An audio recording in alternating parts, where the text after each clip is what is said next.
Hey YouTube, it's raining car games. So yeah, this is kind of a weird spot for a YugiTube video, right? I mean, usually you don't associate wilderness with Yu-Gi-Oh! They're kind of like polar opposites, but not for today. Welcome to a brand new series that I'm starting with the channel called Yu-Gi-Oh! Wilderness. So for those of you who don't know me on a more personal level, I am actually a wildlife biologist and park ranger. I have my bachelor's degree in organismal biology and ecology and my master's in environmental biology. So yeah, kind of a wildlife guy.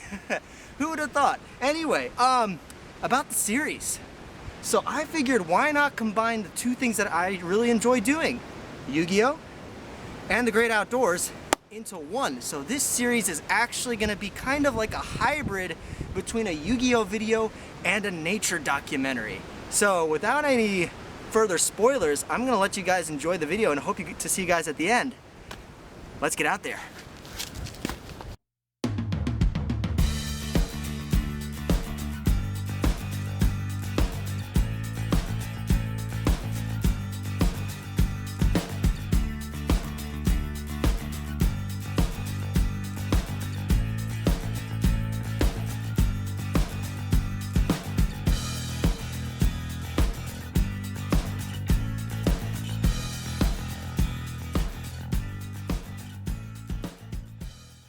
So, to find today's Yugi wildlife, we actually have to do a bit of hiking and gain some altitude because the species that we're looking for today likes to nest in higher elevated areas where it can have a good opportunity to swoop down on potential prey on the opposing side of the field.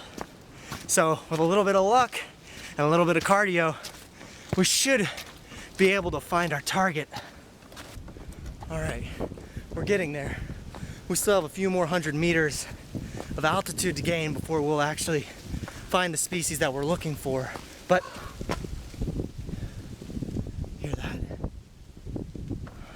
Gotta listen.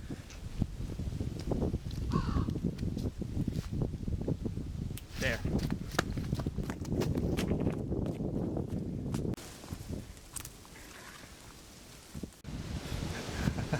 Nice. So, we found a DD crow. They're quite common, especially in today's current meta climate. You can find them in a wide variety of habitats from all different kinds of archetype settings. So, very common, and they're very resilient. It's a really old species that they've able to withstand the test of time. It just shows how adaptable DD crow is. So, real cool that we're able to find one of these out here, and probably, who knows, we may see a few more, but we're going after something bigger. So we're gonna go ahead and put them back in his nest and keep on heading up. So I'll put you back. There you go.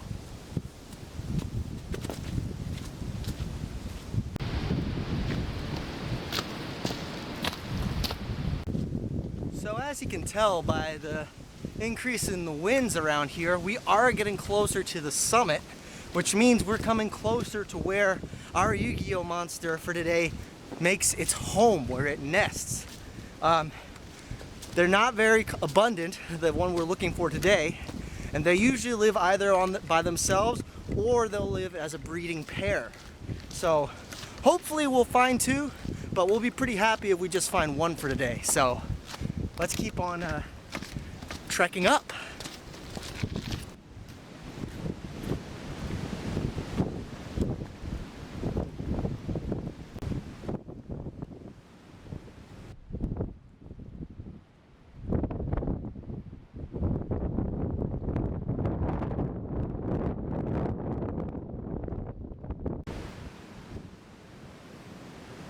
Alright, so now that we're at the summit, we have a pretty good opportunity to scope out the surrounding areas, similar to how this Yugi monster also uses this area to its advantage. We're going to try to use height and get a bird's eye view and hopefully spot a nest, or maybe hear its call and see where it's landing and making its home. But with a bit of luck, I think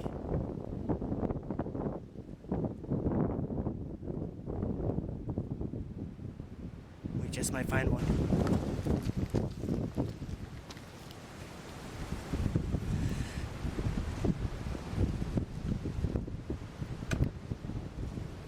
I see one up ahead. This is what we climbed all the way up here for. You guys can see it over there. That's it. Mist Valley Apex Avian. This is the top predator of the skies around here. And this is what we've climbed all the way up here looking for.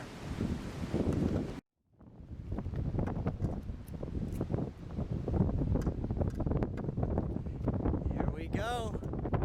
That's what we've been looking for. Mist Valley Apex Avian, the top predator, the top bird of these skies. Let's get down a little bit and talk more about the monster itself.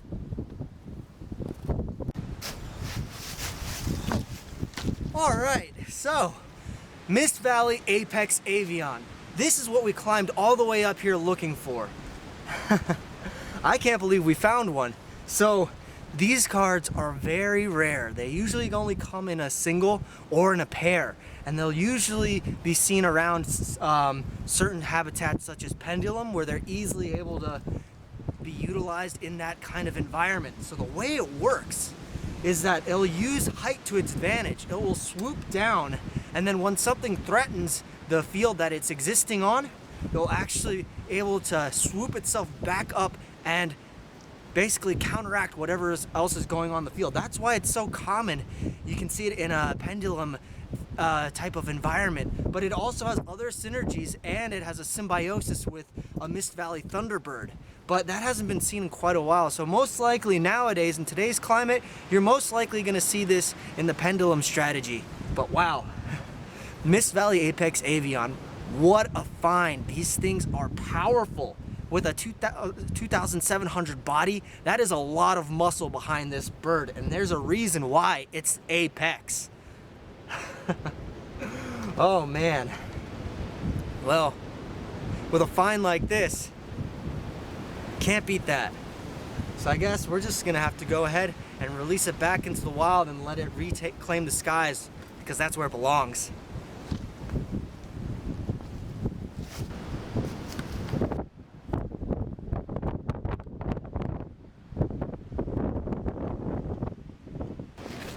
Alright, so that's going to do it for the first episode of Yu-Gi-Oh! Wilderness. But before we go, I'm not going to let you guys get out of here with a little tidbit of information on a real-life Apex Avian. So today's video, we're actually basing Mist Valley Apex Avian off of the golden eagle. So the golden eagle is one of the largest eagle species on the globe, and it's also the most widespread eagle species on the globe.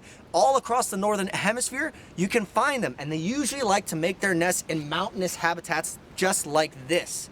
And when you're looking around for them, you'll either see them as a single eagle or as a mating pair. And usually when they mate, it'll either be for life or for several years. So that's quite a long time, and eagles are generally known to be monogamous. Now, talking about an eagle, it took us quite a little bit of time to get up here, and they have a lot of land to cover. Specifically, a golden eagle can have a range of 77 square miles just for a single eagle. That's a lot of ground to cover, but that's also kind of why they live in mountainous areas, because you have all this strong winds, easy updrafts for those eagles to catch with their very large wingspans and traverse that landscape.